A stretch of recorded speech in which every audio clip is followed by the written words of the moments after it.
Sur l'histoire avec le Mercosur, c'est très simple. Nous, nos interlocuteurs là-bas, ils nous ont dit, mais on ne comprend pas que vous soyez contre. On va importer votre vin. Mais le modèle que ça dessine, ces accords de libre-échange, c'est un modèle où chacun va se surspécialiser dans un domaine. Alors nous, on va faire du vin, les Italiens vont faire de l'huile d'olive, les Sud-Américains vont faire du poulet. Et en fait, tout le monde va y perdre de sa souveraineté alimentaire. Plus personne ne sera autonome. Et à la prochaine crise internationale, au prochain blocage, à la au moindre problème dans les chaînes de transport, on sera tous, mais alors 10 fois plus dans la merde que lors de la crise du Covid, parce que là, c'est pas de masques qu'on va manquer, mais de nourriture.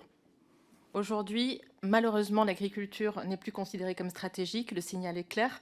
Avec cette nouvelle PAC, les budgets agricoles représenteront 0,35% du PIB européen, alors qu'avec le Farm Bill aux États-Unis, on est sur 1,1% du PIB. Et avec la Chine, sur le soutien à l'agriculture, on est à plus de 2% du PIB. Aujourd'hui, l'alimentation n'est plus une arme considérée comme une arme, mais on importe de l'étranger. Le signal stratégique est désastreux. Compétitivité, enfin. La compétitivité, c'est très important.